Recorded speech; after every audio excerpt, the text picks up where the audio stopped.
Hello বন্ধুরা, তোমরা কেমন আছো? আশা করি ভালো আছো। আমিও ভালো আছি। তোমরা ভালো থেকো। আজকে একটা নতুন ভিডিও নিয়ে তোমাদের সামনে চলে এলাম। সেটা হলো, দেখো এখানে আমি চিড়া নিয়েছি। এখানে 500 গ্রাম চিড়া নিয়েছি। এই চিড়াগুলো দেখো একদম পাতলা পাতলা চিড়া। এই চিড়া দিয়ে একটা রেসিপি তৈরি করব।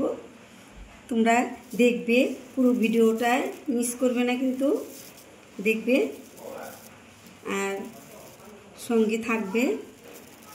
রেসিপি যদি ভালো হয় তাহলে তোমরা আমাকে লাইক কমেন্ট শেয়ার করতে ভুলো না, সাবস্ক্রাইব করে দিবে। দেখো এই চিড়াটা আমি এখন ভেজে নিব। এখানে আমি কড়াটা বসিয়েছি। কড়াটা একটু গরম হয়ে নেই। এখানে আমি অল্প অল্প চিড়া ভেজে নিব, বেশি দিব না, কমিয়ে কমিয়ে দিয়ে ভেজে নিব।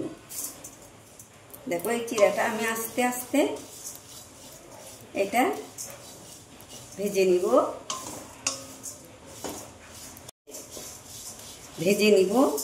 একটু মচমচা করে ভেজে নিব। এটা আমার হয়ে গেছে এখন সুন্দর। দেখো হয়ে গেছে। দেখো এটা নামিয়ে নিলাম। আবারও এগুলো ভেজে নিব, দিয়ে এগুলো ভেজে নিব। পরিষ্কার করে ঝেড়ে বেছে নিয়েছি। এগুলো লো টু মিডিয়ামে ভেজে নিব।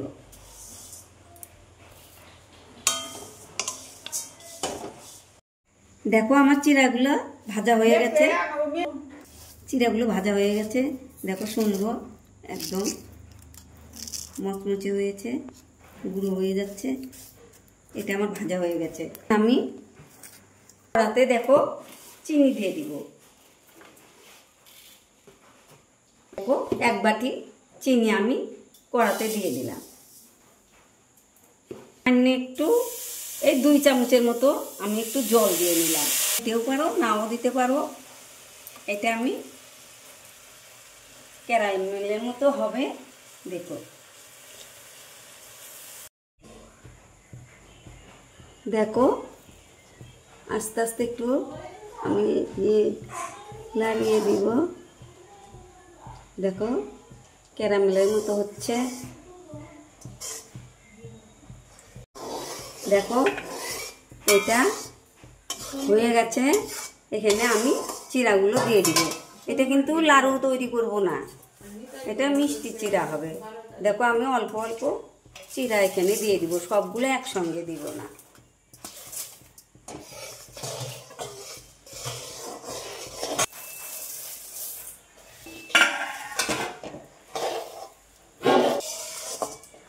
দেখো বাকি চিড়াগুলো আমি এইভাবেই দিয়ে দিব। চিড়া কিন্তু আমি দিয়ে দিচ্ছি।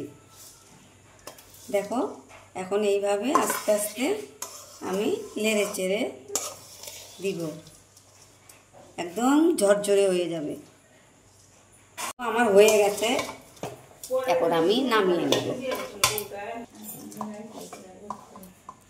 দেখো আমি এটা নামিয়ে নিলাম। হ্যালো বন্ধুরা, দেখো আমার চিড়ে ভাজা, মিষ্টি চিড়ে ভাজা দেখো কীরকম হয়েছে। দেখো একদম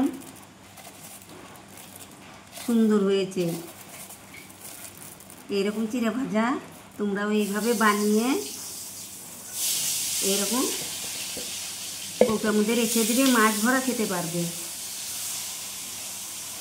তাহলে আমার এই চিড়ে ভাজাটা যদি ভালো হয়ে থাকে, তোমরা আমাকে একটা লাইক কমেন্ট শেয়ার করো, সাবস্ক্রাইব করে অনেক অনেক বন্ধুদের মাঝে শেয়ার করে দিবে। আগামীতে এইরকম নতুন ভিডিও নিয়ে তোমাদের সামনে আসব। তোমরা আমাকে একটা সাবস্ক্রাইব করো। সাবস্ক্রাইব করতে তো আর পয়সা লাগে না, তোমরা এই হেল্পটা করতেই পারো। আমাকে একটা হেল্প করো, আমি যাতে আগ বাড়িয়ে যেতে পারি। তোমরা ভালো থেকো, সুস্থ থেকো।